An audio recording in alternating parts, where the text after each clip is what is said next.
Olá pessoal, a atividade de hoje é sobre estatística. E na primeira questão você tem o seguinte: Gustavo fez uma pesquisa com seus amigos para saber quantos animais de estimação cada um deles tinha em casa. Veja abaixo os números que ele obteve. Então, durante a pesquisa, cada amigo forneceu o número de animais de estimação que tem em casa. Alguns deles têm 2, outros têm 3, outros não têm nenhum, certo? E com isso, a questão pede o seguinte: construa uma tabela de distribuição de frequência com esses dados. Antes de resolver a questão, você precisa relembrar que frequência absoluta é o número de vezes que cada valor aparece em uma amostra. Então, para entender melhor, a gente vai utilizar um exemplo. Digamos o seguinte: Gustavo fez uma pesquisa com seus amigos para saber quantos animais de estimação cada um deles tinha em casa. Veja abaixo os números que ele obteve. Se você observar, eu não usei os mesmos números da tabela, certo? Isso é só um exemplo. Então, você tem aqui valores parecidos com os de lá e pede que você construa essa tabela. O que é que você vai fazer?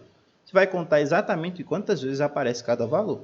Então, se você observar aqui, o zero ele aparece 4 vezes. Você vai montar uma tabela com base na outra, onde você vai ter o número de animais e a frequência. Esse número de animais vai de 0, no caso, até 4, se você observar a tabela do exemplo. Onde o 0 aparece 4 vezes, então a frequência do 0 é 4. O 1 aparece 6 vezes, então a frequência do 1 é 6. O 2 aparece 5 vezes, a frequência do 2 é 5, ou seja, até o momento a gente tem 4 alunos que não têm nenhum animal de estimação, 6 deles possuem 1, 5 deles possuem 2, e se você continuar, você vê que tem 4 números 3, ou seja, a frequência do 3 é 4, o que significa que 4 alunos possuem 3 animais de estimação, e apenas um deles possui 4 animais de estimação, certo? Essa é a tabela de frequência, e é com base nisso que vocês resolvem essa primeira questão. A segunda questão diz o seguinte: dos 120 alunos do curso de medicina, Cláudio registrou o batimento cardíaco por minuto de 50 colegas de classe. Observe os números que ele registrou. E aqui você tem uma tabela. Essa questão é parecida com a anterior, certo? Ela só pede algo a mais. Então, primeiro, na letra A, você tem o seguinte: quantos alunos tem a população pesquisada? E quantos tem a amostra? Então, para resolver essa letra A, você precisa lembrar do seguinte: população estatística é o número de elementos que possuem a característica a ser estudada, é o número total, certo? É o número total de elementos. Então, vamos colocar aqui: que possuem uma característica a ser estudada. Já a amostra é uma parte dos elementos da população estatística, ou seja, uma fração, é uma parte dos que tem ali, certo? Então, por exemplo, para o item A, você precisa lembrar disso e a gente tem aqui um exemplo. De uma turma de 30 alunos, 16 foram entrevistados. Quantos alunos tem a população estatística? E quantos tem a amostra? Ora, a população estatística é o total de alunos, no caso é 30. Já a amostra é a parte que foi estudada, no caso, 16 alunos. Então, a letra A aqui tem como exemplo isso aqui, onde você vai utilizar exatamente a mesma ideia. Já o item B te pergunta: qual é a amplitude dessa amostra?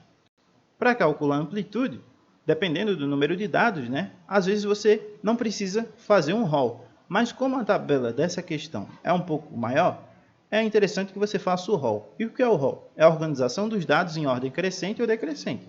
Vai depender de como você quer organizar. E a amplitude vai ser justamente a diferença entre o maior e o menor valor estudados. Então, quando você fizer o rol, se você fizer, por exemplo, do menor para o maior, ou seja, na ordem crescente, você vai fazer o maior menos o menor, certo? Independente de como você faça o rol, mas você vai pegar o maior valor e subtrair o menor, certo? Então, por exemplo, as notas valendo de 0 a 100 obtidas pelos alunos, certo? Digamos que eles foram entrevistados e tiveram notas de 0 a 100. Durante as entrevistas foram colocadas na tabela a seguir. Então, você vê aqui, teve aluno que fez 70, teve aluno que fez 50, teve aluno que fez 90, 60, 30 e 20. Então, seguinte, para identificar o maior e o menor valor, primeiro a gente monta o rol, Então, digamos, se você tem aqui o menor valor é 20, ele aparece 3 vezes. Você não precisa colocar 20, 20 e 20. Você já identificou o menor valor, é 20. Você começa por ele, certo? Daí, você vai fazendo os próximos. 30, 50, 60, 70, 80 e 90. Certo? Esses são os valores que aparecem aqui. Se o 50 aparece 3 vezes, você não precisa botar 3 vezes para fazer o rol. Você só precisa botar uma, certo? Não precisa repetir o número. A ideia é só que você identifique quem é o maior e quem é o menor. Claro que só olhando para essa tabela, como ela é pequena, fica fácil de você identificar quem é o maior, que é 90, né? E o menor, que é 20. Mas lá na sua atividade, na questão que você vai fazer, a tabela é maior, então pode ser que você se perca. Então é interessante que você faça o rol primeiro, certo? Logo, feito o rol, a amplitude vai ser justamente, como eu fiz aqui, na ordem crescente, né, do menor para o maior, vai ser o último menos o primeiro. O maior é o último, né, o 90, menos o primeiro, que é o menor, 20. No caso, a amplitude é 90 menos 20, que dá 70 nesse exemplo. E é com base nisso que vocês resolvem essa segunda questão. Terceira questão. A tabela de distribuição de frequências abaixo refere-se às notas obtidas por todos os competidores em uma etapa classificatória para um torneio de saltos ornamentais. Certo? Então, você tem aqui as notas e a frequência. A gente já viu tabelas desse tipo. Na letra A, vai te perguntar o seguinte. Quantos atletas participaram da etapa classificatória? E na letra B, determine a porcentagem de atletas correspondente a cada nota e a soma das porcentagens. Para entender melhor, a gente vai usar um exemplo. E, para ficar melhor ainda, a gente vai utilizar a tabela do exemplo anterior, certo? Que a gente já fez. Então, temos o seguinte. A tabela de frequência absoluta dos alunos mostrada no exemplo anterior é justamente essa, né? A gente já viu o 20 lá aparece 3 vezes, o 30 aparece 2 vezes, o 50 aparece 3 vezes, o 60 só uma, o 70 3 vezes, o 80 2 vezes e o 90 2 vezes também. Certo? Se você não lembra de tabela eu estou falando, é justamente dessa daqui. Já está colorido aqui para você associar, certo? Aqui é a tabela de frequência, certo? Frequência absoluta, daquela tabela de dados. E aqui você tem as letras A e B, né? Relativas à questão, onde aqui a gente vai resolver um exemplo para você ter uma base de como vai resolver a sua questão. Então, letra A. Quantos atletas participaram da etapa classificatória? Para fazer isso, você só precisa somar as frequências. Para você saber quantos participaram, certo? Você só vai precisar somar as frequências. A gente viu lá, né, que foram 16 alunos entrevistados, certo? A gente já viu esses 16. Se a gente viesse aqui e tivesse só a tabela sem ter visto aquela, também era possível saber quantos foram entrevistados. Por quê? Porque a gente tem as frequências. É só a gente somar essas frequências absolutas, certo? 3 mais 2 mais 3 mais 1 mais 3 mais 2 mais 2, certo? Eu fiz aqui na ordem para ficar melhor de você entender. Claro que a gente poderia ter feito 3 vezes 3, né? Mais 3 vezes 2, já que o 3 e o 2 aparecem 3 vezes, mais 1. Mas para ficar mais claro, eu montei na ordem aqui a soma, certo? E se você observar, dá 16. 3 mais 2 é 5, 5 mais 3 é 8, mais 1, 9, mais 3, 12, mais 2, 14, mais 2, 16, certo? E assim você obtém o total de entrevistados, que no caso da questão, o que você vai querer é o total de atletas, mas a ideia é a mesma que você vai utilizar. Já na B, né, ele quer que você determine a porcentagem de atletas correspondente a cada nota e a soma das porcentagens. Para fazer isso, o que é que você vai fazer? A porcentagem de alunos para cada nota é obtida dividindo cada frequência pelo total de entrevistados. Então, você vai lá na tabela que você tem, né, de frequência e você vai olhar.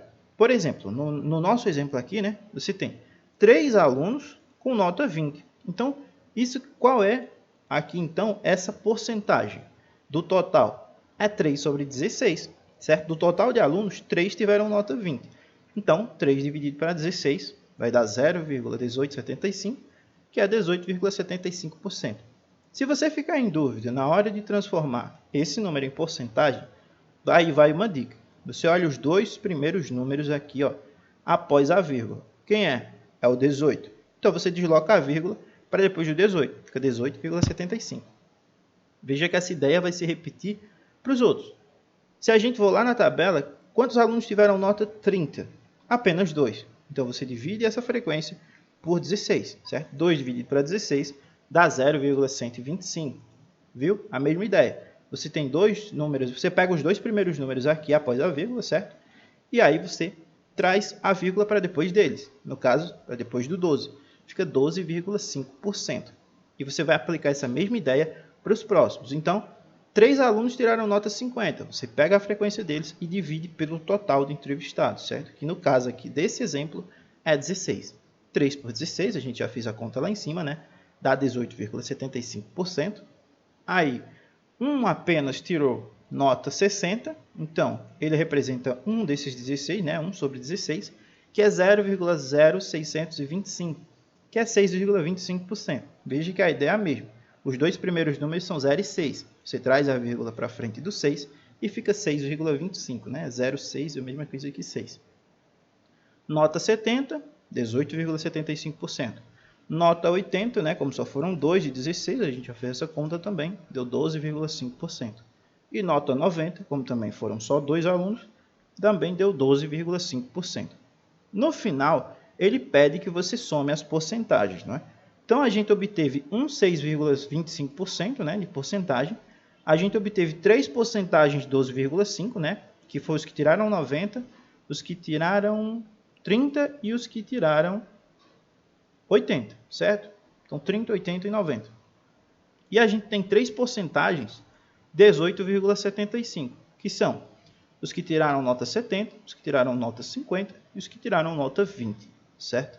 Então, por isso que a gente fez aqui, né? Você tem 6,5 mais 3 vezes 12,5%, mais 3 vezes 18,75%, que é 100%, que já era de se esperar que fosse 100%, porque como você levou em conta todos os alunos aqui entrevistados, certo? Você acabou levando em conta os 16 alunos desse total, desses 16, ou seja, 100%, certo? Mas é importante que você some no final, justamente para ver se você não errou nenhuma das porcentagens. Quando você somar todas elas, tem que dar exatamente 100%, certo? Com isso eu finalizo a explicação. Espero que vocês tenham compreendido e até a próxima.